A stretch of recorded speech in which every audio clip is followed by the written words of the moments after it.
session is about display technology and Indian industry. While the session was to be moderated in presence of Dr. Debashish Datta, who in my opinion is slightly late. So I'm requesting Dr. Rajeshwaran to kindly come and moderate this session. Dr. Rajeshwaran, please.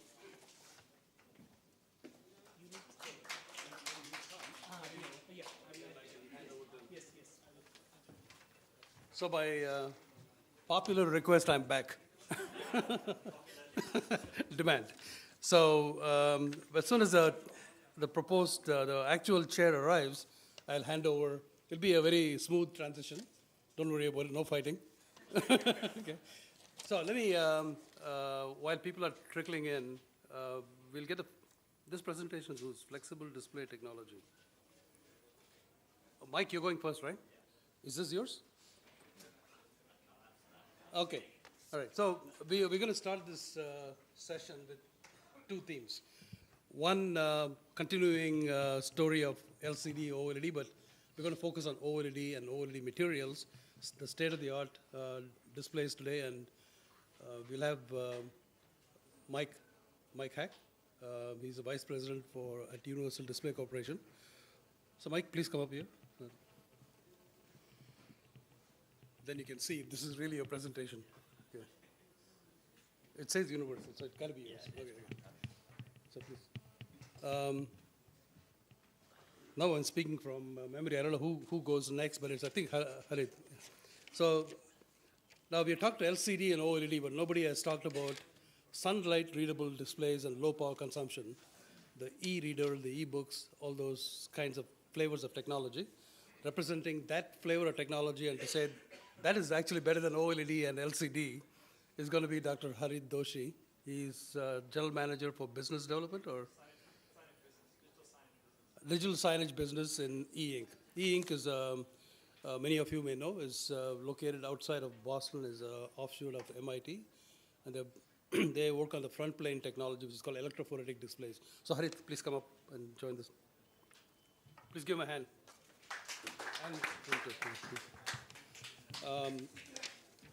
After that, we have Dr. Jean Song, the CTO of Twin Star Display. Now, many of you from overseas may not have heard about Twin Star, but they are the pioneers here in India. They are starting the activity now, and Dr. Song, you originally used to work with two of these my colleagues over there, Samsung Electronics. So we got a lot of pedigree of your experience coming to India. So please join us. Okay. So the talk after that is from Applied Materials India. I was very surprised 6 months ago in Bangalore that Applied has more than 2,000 people working in India, making all the display and semiconductor equipment, designing them, that goes into Korea and Japan, many other places. So to share Applied's experience from the Indian perspective is Mr. Prasad Madhav Botla. Please come. Don't say his last name, it's like mine. Just call him Prasad, okay? And the last speaker in this session is also from Twin Star, Dr. Sehgal. Where is he? Dr. Sehgal is a specialist in glass. He spent a lot of time, we were just speaking together in Delhi in Japanese. So he has lived in Japan for several years. And maybe he knows Korean too, do you? Short time. Okay. So anyway, so he's bringing the expertise from the ceramics and glass and display industry perspective. So please join us.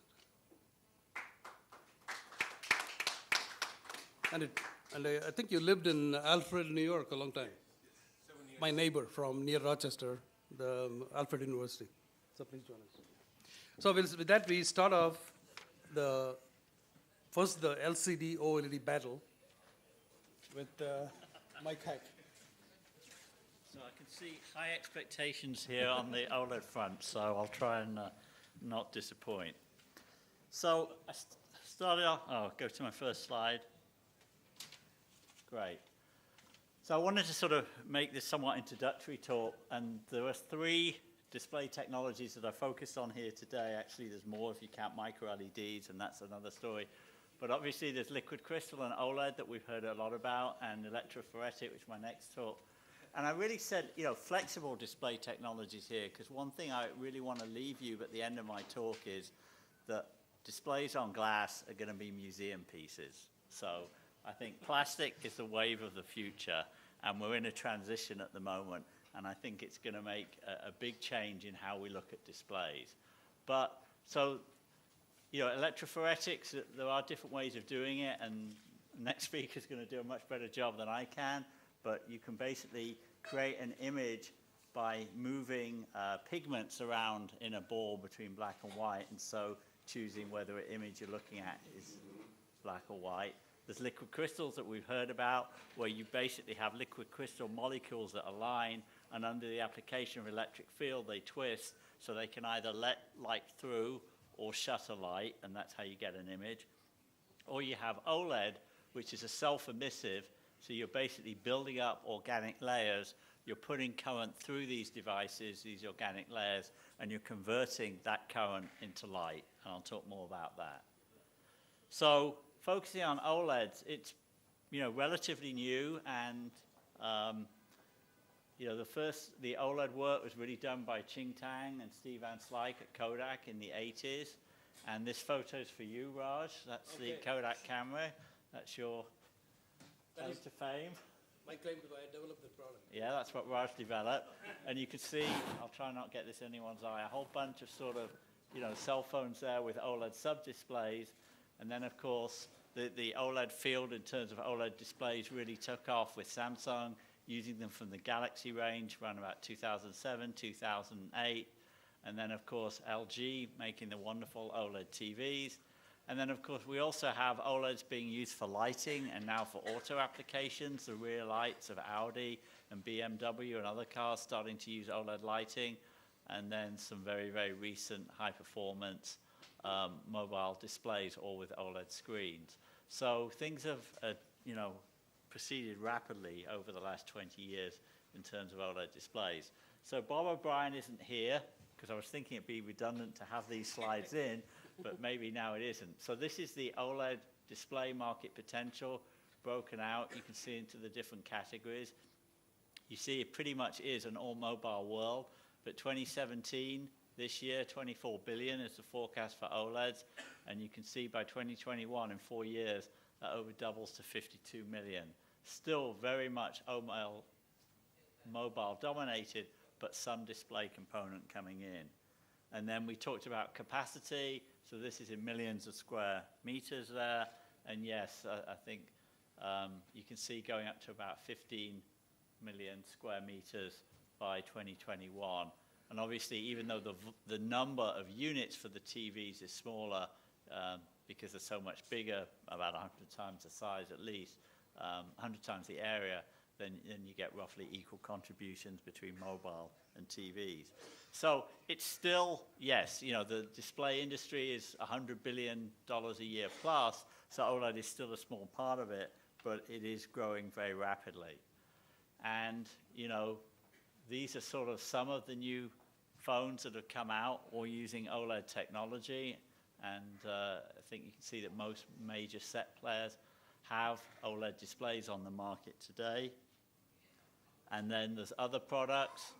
I'll come back to the wallpaper OLED TV, because I do think it's an amazing product, and it really does start to differentiate an OLED TV from an LCD TV. You can see the whole lot of wearables. And again, I think OLED technology is ideal for wearable products because it's lightweight, it's on plastic, and again, you don't really want to carry glass-based products around with you. And then some OLED tablets are on the marketplace, and then of course there's the whole VR, virtual reality, where OLEDs do exceedingly well because of the fast response time. So they really try and get rid of image blur. So what actually is an OLED? It is actually an amazing device that it works so well. So you have a series of organic layers, and I'm not getting into how you make them, et cetera, whether it's dry processing or solution processing, but you basically have an anode and cathode. You inject holes from the anode side, you inject electrons from the cathode, and they meet in the emissive layer, and through some various processes, they convert the electronic energy into photons, into light. And so it's direct conversion, and by what materials we put into the emissive layer, we can determine what wavelength of light, what color of light we get out of the device. So we can obviously do red, green, and blue, and once we mix these three primary colors, we can make white or any color in the color gamut. And the substrate here can be obviously glass, but it can also be plastic or metal foil. All these layers are highly flexible, and so we can make, in principle, a device that can be folded or rolled, etc. And the one thing about OLEDs is that the whole device is very, very sensitive to oxygen and moisture, to environment. And so this device has to be incredibly well sealed. And sealing it when you make it on glass isn't too difficult.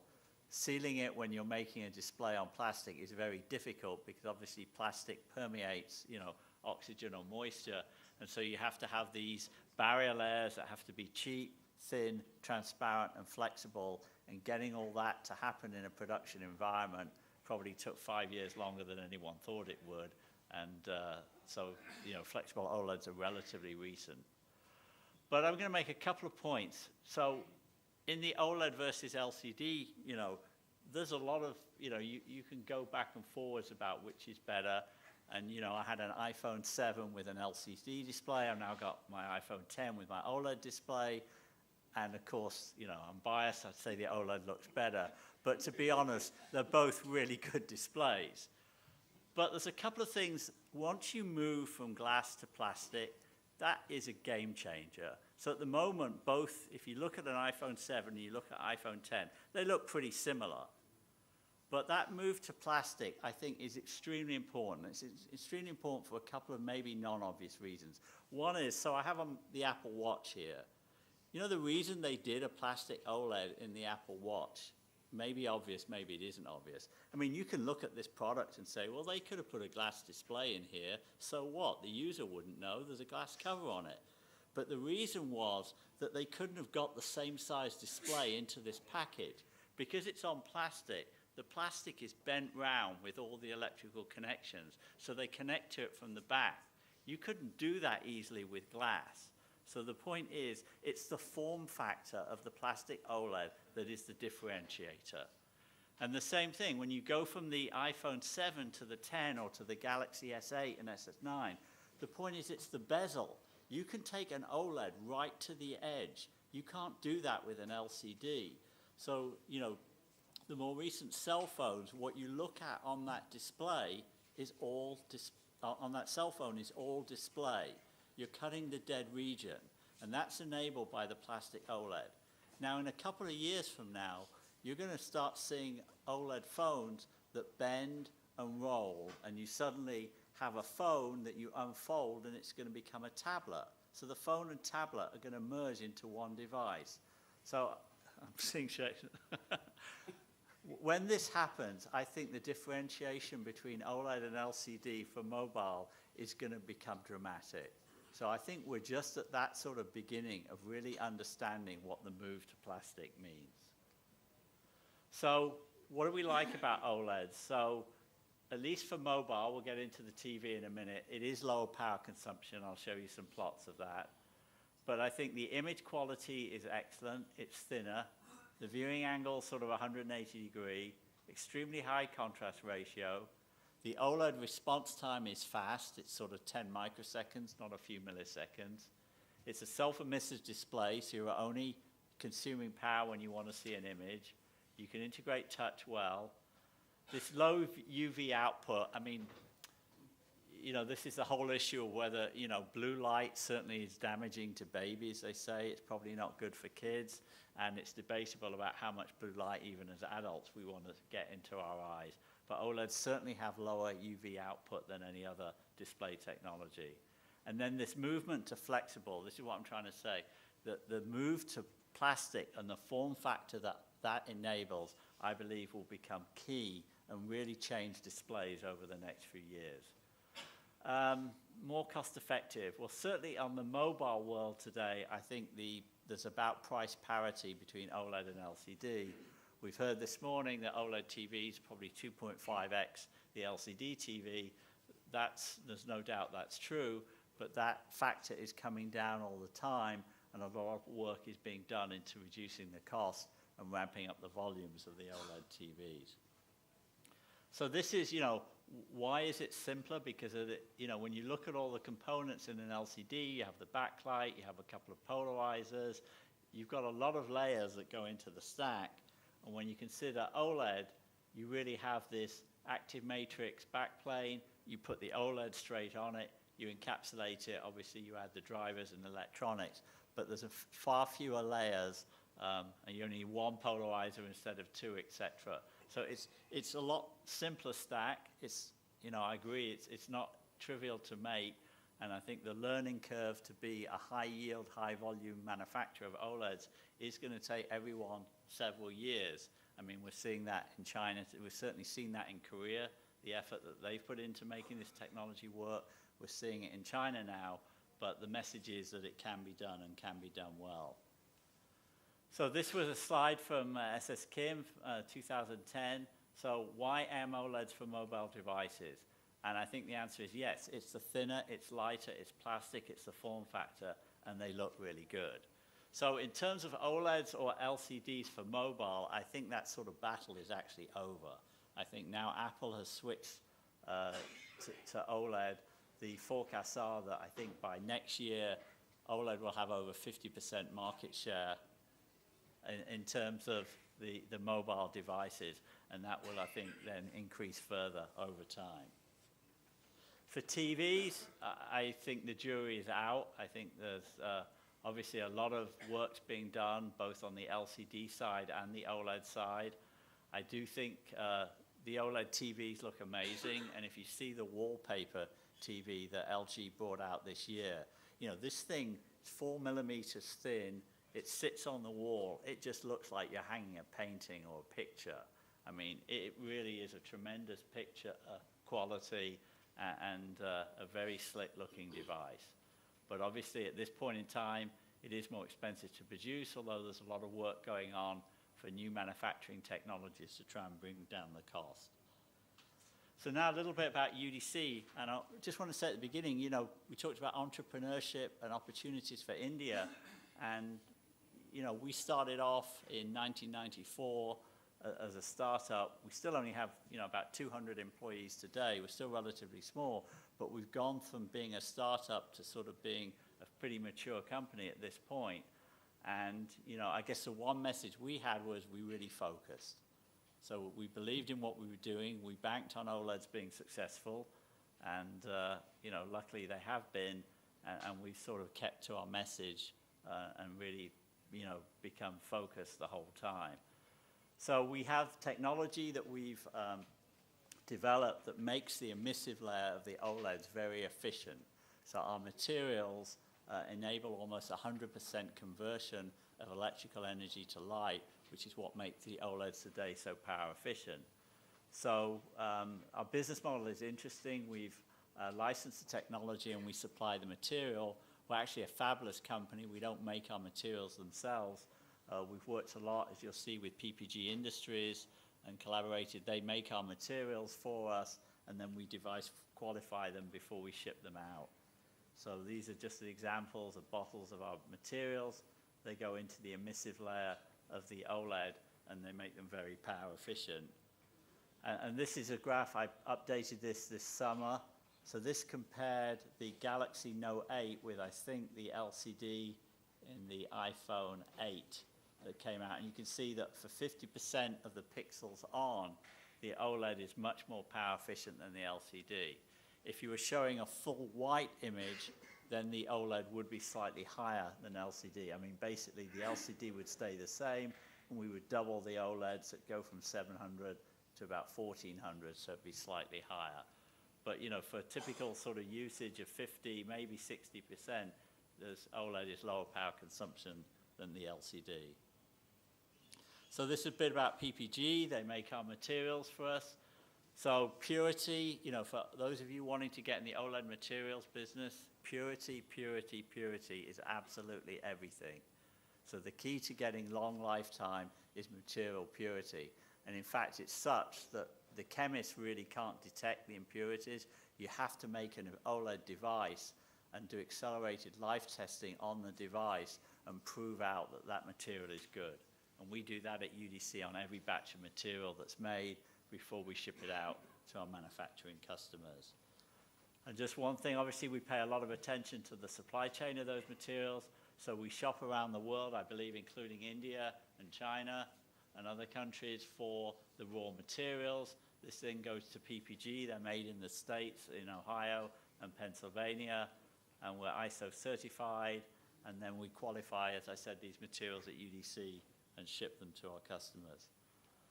So we have a whole list of companies that we work with, and I would love to see some Indian companies. So no pressure, but we would love for India to start up an OLED business, and I'm sure that will be discussed over the next few days.